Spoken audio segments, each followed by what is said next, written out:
can we talk about, you know, old Keir's latest initiative to smash the gangs? Doesn't seem to be too keen on smashing grooming gangs, rape gangs, but still pursues his desire to smash the people-smuggling gangs. This one is, he's going to close down, or he wants to try to close down the bank accounts of suspected people smugglers. Now, this fits in with another of his many initiatives before Christmas, when he said that suspected people smugglers would have their laptops disabled and they would be banned from social media. Now, I'm all for punishing people smugglers if you can catch them. But in this country, we have a rule of law.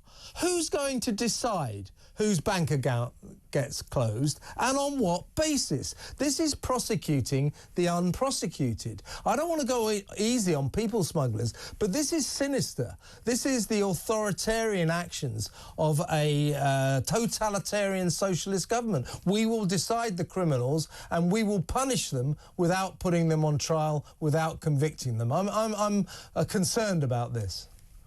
I think there's a lot of reasons to be very, very sceptical about this policy. First of all, does he really think that these criminals have a nice little current account with HSBC? Yeah. Are you kidding me? Sorry, Isabel. I meant to say the other thing I was going to say, and lastly, it won't work. But carry on. Sorry. I mean, come on. You know, they're not with Lloyd's Business Banking, are they? You know, they're banking with some kind of questionable Bank of Iraq, or you know, some kind of very questionable bank of somewhere else that's got a lot of troubled situations in its financial sector. So I think that there is vanishingly little chance of Sir Keir identifying any genuine bank accounts which are associated with the real deal bad guys.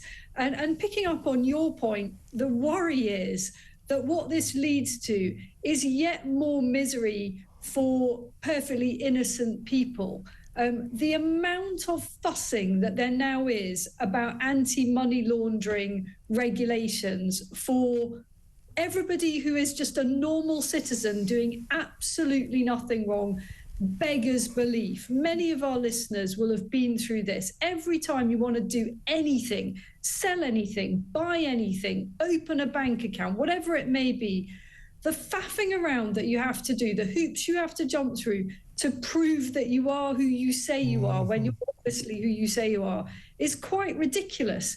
When the government routinely completely turns a blind eye to the money laundering that is on an epidemic scale underneath their very noses, all those fake barbershops, the car washes, all these obvious black market operations. Why isn't the government targeting those? They're right in front of their nose. These are all part of the criminal underworld.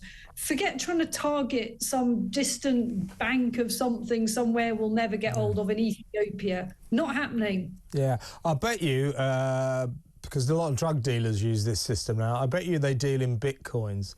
Absolutely. Bitcoins are untraceable.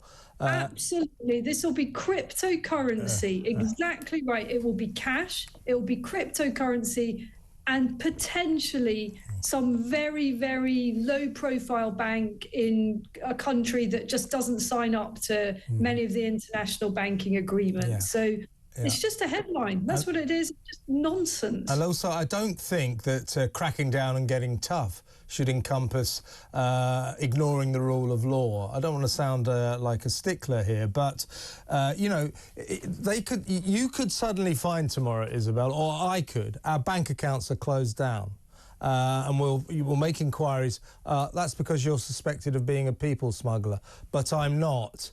Well, there's nothing much we can do about that. Do you see what I'm talking about? This is sinister territory.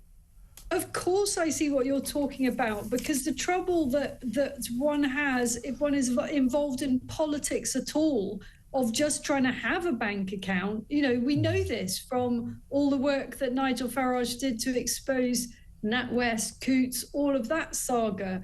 And so many people came forward at that time and talked about the difficulties they had had. I remember my own partner saying his sister had a problem as a result of her association with him. I mean, this stuff is absolutely crazy now.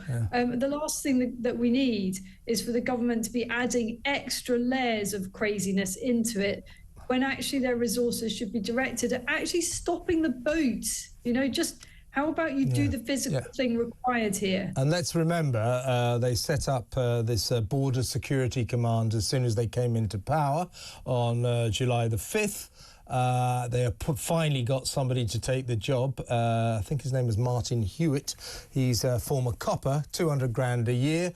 The first thing he said, and I think that was about the beginning of September, was, listen, smashing the gangs won't work. You know, you need deterrence.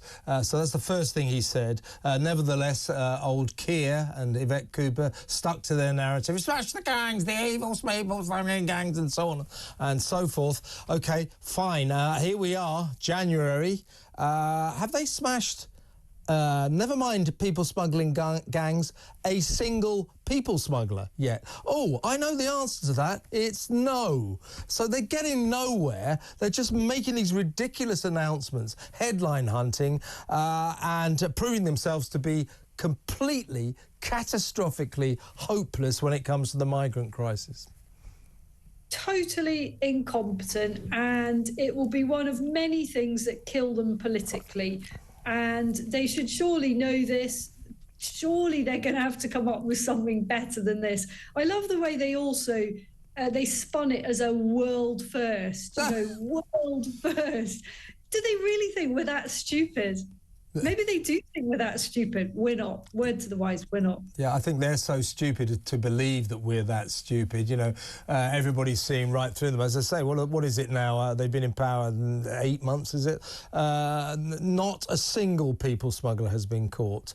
There's been lots of announcements, and I think they've invested something like £175 million in drones and high-tech equipment. I mean, it's just ridiculous. It's just ridiculous. Turn the boats around, or tell all these migrants, when you get here, because you broke our laws getting here, you can't come in, like Australia. That's called a deterrent. Maybe, you know, it's too late now, but send them to Rwanda. You know, this is just, it's a sort of ocean of hopelessness. It really is hopeless, and that is a microcosm for the macrocosm of this hopeless government on all issues.